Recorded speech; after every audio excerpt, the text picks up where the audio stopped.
Hello SSC 2026 ব্যাচের মানবিক বিভাগের শিক্ষার্থীবৃন্দ, তোমাদের সামনে ভূগোল ও পরিবেশ পরীক্ষাটি সেই নিমিত্তে অধ্যায় 2 মহাবিশ্ব ও আমাদের পৃথিবী ওয়ান শট এমসিকিউ ক্লাসটি শুরু করছি। প্রথম এমসিকিউতে রয়েছে, নিচের কোন জ্যোতিষ্কটি হাইড্রোজেন ও হিলিয়াম গ্যাস দ্বারা গঠিত? নিচের হচ্ছে কি নক্ষত্র নামক জ্যোতিষ্কটি হাইড্রোজেন ও হিলিয়াম দিয়ে গঠিত। নক্ষত্র হলো একটি বিশাল জ্বলন্ত গ্যাস পিণ্ড, এতে প্রধানত হাইড্রোজেন গ্যাস ফিউশন প্রক্রিয়ায় হিলিয়ামে রূপান্তরিত হয়, যা থেকে কি প্রচুর তাপ ও আলো উৎপন্ন হয়। তাই এখানে সঠিক উত্তরটা হচ্ছে কি অপশন গ, নক্ষত্র। একটি গ্যালাক্সির ক্ষুদ্র অংশ হলো, একটি গ্যালাক্সির ক্ষুদ্র অংশ কি ছায়াপথ। একটি গ্যালাক্সির ক্ষুদ্র অংশ কি ছায়াপথ। মহাকাশে অসংখ্য গ্যালাক্সি রয়েছে, আমাদের গ্যালাক্সির নাম কি মিল্কি ওয়ে গ্যালাক্সি, যাকে কি বাংলায় ছায়াপথ বলা হয়। এটি মহাকাশের কোটি কোটি গ্যালাক্সির মধ্যে একটি ক্ষুদ্র অংশ মাত্র। তাই এখানে সঠিক উত্তরটি হবে হচ্ছে কি অপশন ক, ছায়াপথ। সূর্যের নিকটতম নক্ষত্রের নাম কি? সূর্যের নিকটতম নক্ষত্রের নাম হচ্ছে কি প্রক্সিমা সেন্টেরাই। প্রক্সিমা সেন্টেরাই। সূর্য আমাদের সবচেয়ে কাছের নক্ষত্র, কিন্তু সূর্যের পরে মহাকাশে আমাদের সবচেয়ে নিকটতম প্রতিবেশী নক্ষত্র হচ্ছে কি প্রক্সিমা সেন্টেরাই। তাই এখানে সঠিক উত্তরটা হচ্ছে কি অপশন ক, প্রক্সিমা সেন্টেরাই। মহাকাশের অধিকাংশ গ্যালাক্সির আকার ও আকৃতি কেমন? মহাকাশের অধিকাংশ গ্যালাক্সির আকার ও আকৃতি কি সর্পিলাকার বা উপবৃত্তাকার। সর্পিলাকার বা উপবৃত্তাকার। গ্যালাক্সিগুলো দেখতে সাধারণত পেঁচানো, ডিম্বাকৃতি বা উপবৃত্তাকার হয়। আমাদের ছায়াপথ কি একটি সর্পিলাকার গ্যালাক্সি। তাই এখানে সঠিক উত্তরটা হচ্ছে কি অপশন গ, সর্পিলাকার বা উপবৃত্তাকার। পৃথিবী থেকে প্রক্সিমা সেন্টেরয়ের দূরত্ব কত? পৃথিবী থেকে প্রক্সিমা সেন্টেরয়ের দূরত্ব হচ্ছে কত? 4.2 আলোকবর্ষ। 4.2 আলোকবর্ষ। নক্ষত্রের দূরত্ব অনেক বেশি হওয়ায় কিলোমিটারের বদলে আলোকবর্ষ এককে মাপা হয়। আলো 1 বছরে যে দূরত্ব অতিক্রম করে তাকে কি 1 আলোকবর্ষ বলে। তাই এখানে সঠিক উত্তরটা হচ্ছে কি অপশন গ, 4.2 আলোকবর্ষ। নিম্নের কোন জ্যোতিষ্কের নিজস্ব আলো আছে? নিজস্ব আলো আছে এমন জ্যোতিষ্ক হচ্ছে কি নক্ষত্র। এমন জ্যোতিষ্ক কি নক্ষত্র। গ্রহ, উপগ্রহ বা উল্কার নিজস্ব আলো নেই, তারা নক্ষত্রের আলোতে আলোকিত হয়। তবে একমাত্র নক্ষত্রের ভেতরে কি নিউক্লিয়ার বিক্রিয়ার কারণে নিজস্ব আলো ও তাপ থাকে। তাই এখানে সঠিক উত্তরটা হচ্ছে কি অপশন খ, নক্ষত্র। পৃথিবীর নিকটতম নক্ষত্রের নাম কি? অথবা পৃথিবীর নিকটতম নক্ষত্র হলো, পৃথিবীর সবচেয়ে নিকটতম নক্ষত্র কি সূর্য, আমাদের সৌরজগতের সূর্য। যদি বলতো যে সূর্যের নিকটতম নক্ষত্র কি, তাহলে আমরা কি বলতাম? আমরা বলতাম হচ্ছে প্রক্সিমা সেন্টেরাই। কিন্তু আমাকে বলেছে যে পৃথিবীর নিকটতম নক্ষত্র। পৃথিবীর নিকটতম নক্ষত্রের সবচেয়ে নিকটে কি আছে নক্ষত্র হিসেবে? সূর্য। তাই এখানে সঠিক উত্তরটা হচ্ছে কি অপশন ক, সূর্য। নক্ষত্র কি দিয়ে তৈরি? নক্ষত্র হচ্ছে কি হাইড্রোজেন ও হিলিয়াম দিয়ে তৈরি। হাইড্রোজেন, হিলিয়াম দিয়ে তৈরি। নক্ষত্রের জ্বালানি হলো হাইড্রোজেন, এটি পুড়ে কি হিলিয়াম তৈরি করে। এই রাসায়নিক গঠনের কারণে কি নক্ষত্র কোটি কোটি বছর ধরে আলো দিতে পারে। তাই এখানে সঠিক উত্তরটা হচ্ছে কি অপশন খ, হাইড্রোজেন, হিলিয়াম। কালপুরুষ হচ্ছে নক্ষত্র মণ্ডলী। নক্ষত্র মণ্ডলী আকাশে কতগুলো নক্ষত্র মিলে যখন বিশেষ আকৃতি তৈরি করে, যেমন শিকারী বা ভালুক তৈরি করে, তখন কি তাকে নক্ষত্র মণ্ডলী বলে। কালপুরুষ দেখতে কি একজন শিকারীর মতো। তাই এখানে সঠিক উত্তরটা হচ্ছে কি অপশন খ, নক্ষত্র মণ্ডলী। ধূমকেতুর বৈশিষ্ট্য হলো, ধূমকেতুর বৈশিষ্ট্য কি? ধূমকেতুর বৈশিষ্ট্য হলো কি অল্প সময়ের জন্য আকাশে উদিত হয়। অল্প সময়ের জন্য আকাশে উদিত হয়। ধূমকেতু সূর্যের চারদিকে অনেক বড় কক্ষপথে ঘোরে। যখন এরা সূর্যের খুব কাছে আসে তখনই কেবল এদের কি দেখা যায় এবং পরে আবার কি অদৃশ্য হয়ে যায়। তাই এখানে সঠিক উত্তরটা হচ্ছে কি অপশন খ, অল্প সময়ের জন্য আকাশে উদিত হয়। একটি জ্যোতিষ্কের একটি মাথা ও একটি লেজ আছে, এই জ্যোতিষ্কের নাম কি? এই জ্যোতিষ্কের নাম হচ্ছে কি ধূমকেতু। এই জ্যোতিষ্কের নাম কি ধূমকেতু। ধূমকেতু যখন সূর্যের কাছাকাছি আসে তখন সূর্যের তাপে এর বরফ ও ধূলিকণা বাষ্পীভূত হয়ে লম্বা লেজের মতো তৈরি করে, যা নক্ষত্রের আলোতে উজ্জ্বল দেখায়। তাই এখানে সঠিক উত্তরটা হচ্ছে কি অপশন খ, ধূমকেতু। আদনান রাতে খোলা আকাশের দিকে তাকিয়ে দেখলো মহাকাশ থেকে জ্বলন্ত বস্তু পৃথিবীর দিকে ছুটে আসছে। একটি জায়গায় এসে বস্তুটি শেষ হয়ে যাচ্ছে। আদনানের দেখা বস্তুটি কোনটি? এই বস্তুটি হলো হচ্ছে কি উল্কা। এই বস্তুটি হলো হচ্ছে কি উল্কা। একে সাধারণ মানুষ তারা খসা বলে। মহাকাশের ছোট শিলাখণ্ড যখন পৃথিবীর বায়ুমণ্ডলে প্রবেশ করে তখন বাতাসের ঘর্ষণে আগুন জ্বলে ওঠে এবং কি শেষ হয়ে যায়। তাই এখানে সঠিক উত্তরটা হচ্ছে কি অপশন ঘ, উল্কা। ক্যাসিওপিয়া কি? ক্যাসিওপিয়া হচ্ছে কি নক্ষত্র মণ্ডলী। ক্যাসিওপিয়া কি নক্ষত্র মণ্ডলী। এটি উত্তর আকাশে ইংরেজি বর্ণ ডাব্লিউ বা এম এর মতো দেখতে একটি নক্ষত্রপুঞ্জ। এটি উত্তর মেরুর কাছে অবস্থান করে। তাই এখানে সঠিক উত্তরটি হবে কি অপশন গ, নক্ষত্রমণ্ডলী। কোন জ্যোতিষ্কটি সূর্যের নিকটবর্তী হলে দেখা যায়? কোন জ্যোতিষ্কটি? ধূমকেতু। ধূমকেতু সূর্যের নিকটবর্তী হলে দেখা যায়। ধূমকেতু সূর্যের তাপ না পেলে এর লেজ তৈরি হয় না এবং এটি দৃশ্যমান হয় না। সূর্যের কাছে এলে কি এর লেজ উজ্জ্বল হয়ে ধরা দেয়। তাই এখানে সঠিক উত্তরটা হচ্ছে কি অপশন খ, ধূমকেতু। কোন গ্রহের উপগ্রহ সংখ্যা 27টি? কোন গ্রহে? ইউরেনাস গ্রহের উপগ্রহ সংখ্যা 27টি। সৌরজগতের প্রতিটি গ্রহের উপগ্রহ সংখ্যা ভিন্ন। ইউরেনাস হলো একটি গ্যাসীয় দানব গ্রহ, যার এখন পর্যন্ত 27টি উপগ্রহ আবিষ্কৃত হয়েছে। তাই এখানে সঠিক উত্তরটা হচ্ছে কি অপশন ঘ, ইউরেনাস। কোন গ্রহের উপগ্রহ সংখ্যা 14টি? নেপচুন গ্রহের উপগ্রহ সংখ্যা 14টি। নেপচুন সূর্য থেকে কি সবচেয়ে দূরে অবস্থিত গ্রহ। এর উপগ্রহগুলোর মধ্যে টাইটন সবচেয়ে কি বিখ্যাত। তাই এখানে সঠিক উত্তরটা হচ্ছে কি অপশন ঘ, নেপচুন। সূর্যের বর্ণ কি? সূর্যের বর্ণ হচ্ছে হলুদ। হলুদ বর্ণের সূর্য। সূর্য একটি হলুদ বামন শ্রেণীর নক্ষত্র। এর উপরিভাগের তাপমাত্রা প্রায় 6000 ডিগ্রি সেলসিয়াস হওয়ার কারণে কি একে হলুদ দেখায়। তাই এখানে সঠিক উত্তরটা হচ্ছে কি অপশন ক, হলুদ। বুধ গ্রহ সবসময় দেখা যায় না কেন? এর কারণটি হচ্ছে কি সূর্যের আলোর তীব্রতার কারণে। সূর্যের আলোর তীব্রতার কারণে। বুধ সূর্যের সবচেয়ে কাছের গ্রহ। এটি সূর্যের এত কাছে থাকে যে দিনের বেলা সূর্যের প্রখর আলো একে খুঁজে পাওয়া যায় না। শুধুমাত্র সূর্যোদয় বা সূর্যাস্তের সময় অল্প দেখা যেতে পারে। তাই এখানে সঠিক উত্তরটা হচ্ছে কি অপশন গ, সূর্যের আলোর তীব্রতার কারণে। সূর্য থেকে মঙ্গল গ্রহে গড় দূরত্ব কত কিলোমিটার? সূর্য থেকে মঙ্গল গ্রহের গড় দূরত্ব হচ্ছে কি 22.8 কোটি কিলোমিটার। 22.8 কোটি কিলোমিটার। এখানে সঠিক উত্তর কি 22.8 কোটি কিলোমিটার। কোন বলের প্রভাবে পৃথিবী সূর্যের চারদিকে ঘুরছে? মহাকর্ষ বলের প্রভাবে পৃথিবী সূর্যের চারদিকে ঘুরছে। মহাবিশ্বের যে কোনো দুটি বস্তুর আকর্ষণকে কি বলে? মহাকর্ষ বলে। সূর্যের বিশাল ভরের কারণে সৃষ্ট মহাকর্ষ বলে কি পৃথিবীকে তার কক্ষপথে ধরে রেখেছে। তাই এখানে সঠিক উত্তরটা হচ্ছে কি অপশন ক, মহাকর্ষ বল। কোন গ্রহের উজ্জ্বল বলয় রয়েছে? কোন গ্রহের উজ্জ্বল বলয় রয়েছে? এটি হচ্ছে কি শনি গ্রহের উজ্জ্বল বলয় রয়েছে। শনির বলয় মূলত বরফ, ধুলো ও শিলাখণ্ড দিয়ে তৈরি। অন্য কিছু গ্রহের বলয় থাকলেও শনির বলয় কি সবচেয়ে বড় এবং স্পষ্ট। তাই এখানে সঠিক উত্তরটা হচ্ছে কি শনি। কোন গ্রহ শুধু পূর্ব থেকে পশ্চিমে পাক খায়? শুক্র গ্রহ শুধু পূর্ব থেকে পশ্চিমে পাক খায়। অধিকাংশ গ্রহ পশ্চিম থেকে পূর্ব দিকে ঘোরে, কিন্তু শুক্র ও ইউরেনাস তার উল্টো। শুক্র গ্রহের আকাশে সূর্য পশ্চিম আকাশে উদিত হয় এবং পূর্বে অস্ত যায়। তাই এখানে সঠিক উত্তরটা হচ্ছে কি অপশন খ, শুক্র। কোন গ্রহের ভূত্বক বরফে ঢাকা? কোন গ্রহের? শনি গ্রহের ভূত্বক বরফে ঢাকা। শনি গ্রহের ভূত্বক কি বরফে ঢাকা। সূর্য থেকে অনেক দূরে হওয়ায় শনি অত্যন্ত ঠান্ডা একটি গ্রহ। এর উপরিভাগ এবং বলয়গুলো মূলত কি বরফ দ্বারা গঠিত। তাই এখানে সঠিক উত্তর কি শনি। কোন কোন গ্রহের উপগ্রহ নেই? কোন কোন গ্রহের উপগ্রহ নেই? সেটি হচ্ছে কি বুধ এবং শুক্র গ্রহ। বুধ এবং শুক্র গ্রহ কোথায় আছে? বুধ এবং শুক্র গ্রহের উপগ্রহ নেই। সৌরজগতের প্রথম দুটি গ্রহের কোনো চাঁদ বা প্রাকৃতিক উপগ্রহ নেই।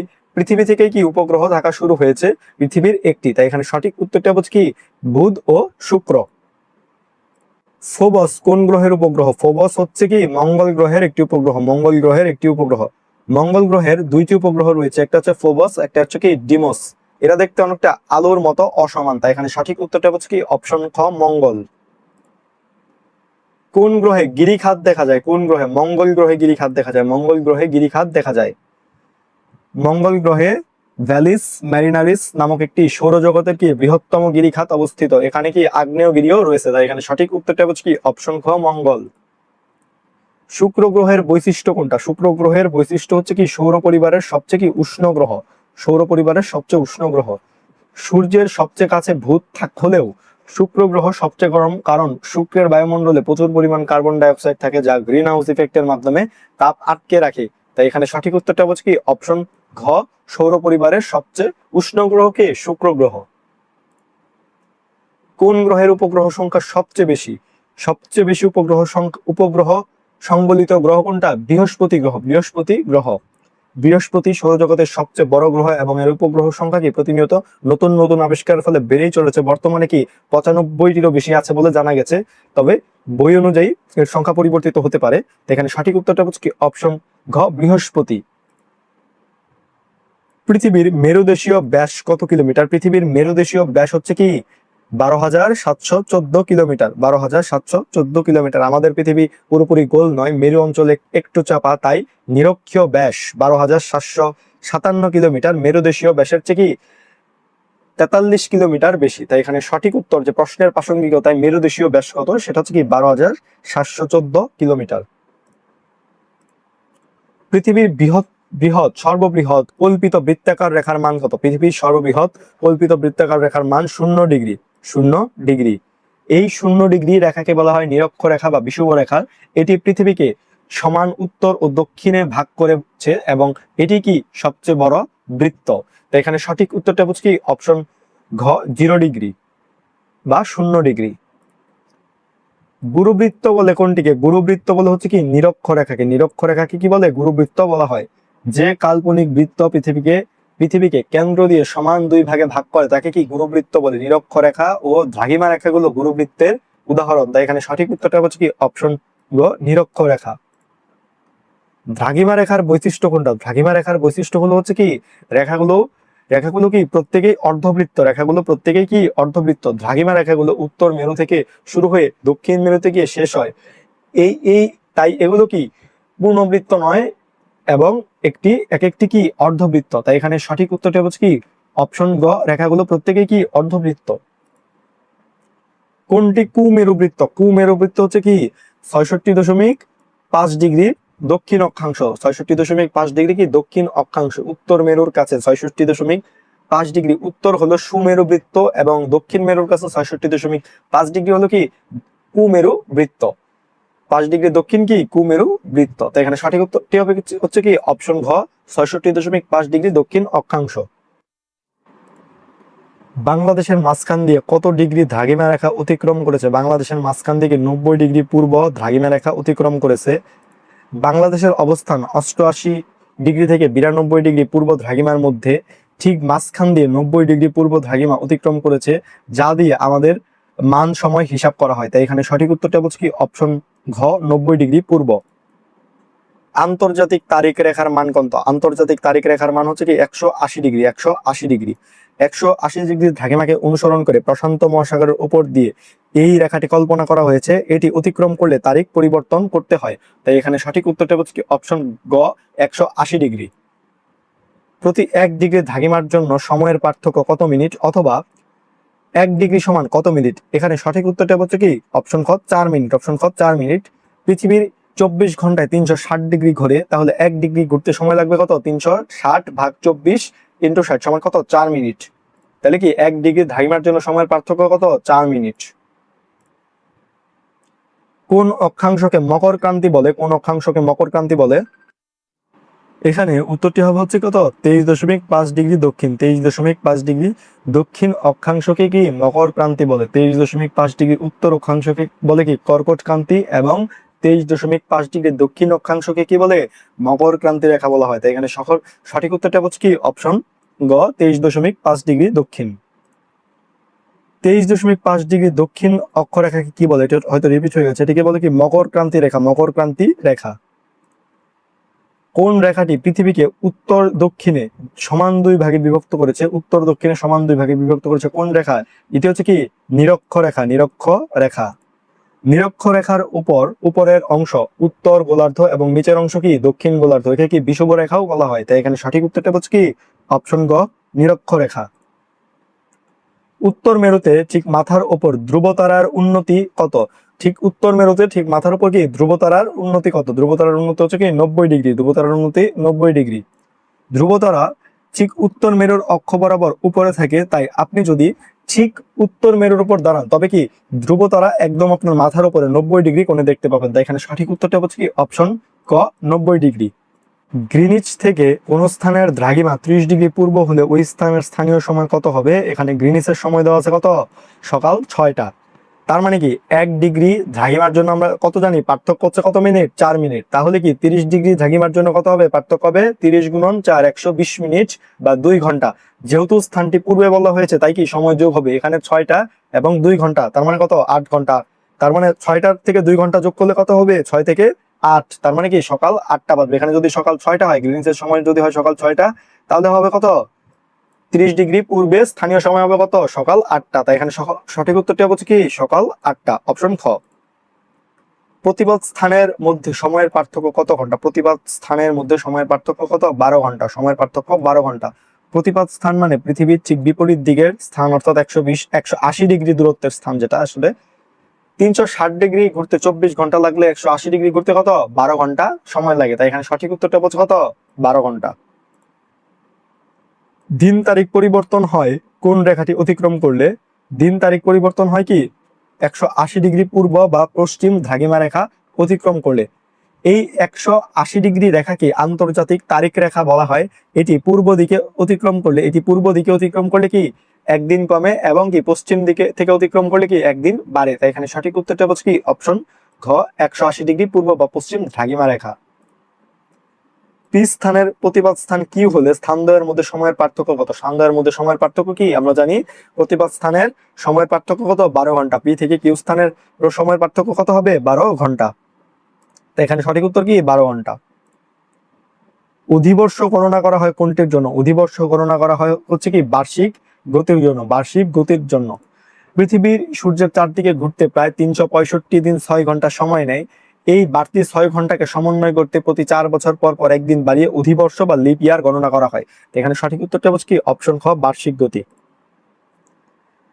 ঢাকায় পৃথিবীর আহ্নিক গতির বেগ কত? ঢাকায় পৃথিবীর আহ্নিক গতির বেগ হচ্ছে কত? 1600 কিলোমিটার। 1600 কিলোমিটার। পৃথিবী তার অক্ষের উপর লাটিমের মতো ঘুরে, বিভিন্ন অক্ষাংশে এই গতি ভিন্ন হয়। ঢাকার অক্ষাংশ অনুযায়ী এখানে আবর্তন বেগ পায় কত? 1600 কিলোমিটার পার ঘন্টা। তাই এখানে সঠিক উত্তরটা হচ্ছে কি অপশন খ, 1600 কিলোমিটার। পৃথিবীর আবর্তনের পৃথিবীর আবর্তনের যে ধরন তার বিপরীত ধরন কোন গ্রহে? তার বিপরীত ধরন হচ্ছে কত? শুক্র গ্রহে। শুক্র গ্রহের পৃথিবী পশ্চিম থেকে পূর্ব দিকে ঘোরে, কিন্তু শুক্র ঘোরে পূর্ব থেকে পশ্চিমে, অর্থাৎ শুক্র গ্রহের সূর্য কি পশ্চিমে ওঠে। তাই এখানে সঠিক উত্তরটা হচ্ছে কি অপশন খ, শুক্র। আহ্নিক গতির বেগ কোথায় সবচেয়ে বেশি? আহ্নিক গতির বেগ হচ্ছে কি নিরক্ষরেখায় সবচেয়ে বেশি। নিরক্ষরেখায় সবচেয়ে বেশি। নিরক্ষরেখায় পৃথিবীর পরিধি সবচেয়ে বেশি, তাই একবার পূর্ণ করতে এখানে কি সবচেয়ে বেশি পথ পাড়ি দিতে হয়, ফলে এখানে বেগ কি সর্বোচ্চ হয়। তাই এখানে সঠিক উত্তরটা হচ্ছে কি নিরক্ষরেখায়। দক্ষিণ গোলার্ধে কত তারিখে দীর্ঘতম দিন হয়? দক্ষিণ গোলার্ধের দীর্ঘতম দিন হয় হচ্ছে কত? 22 ডিসেম্বর। 22 ডিসেম্বর।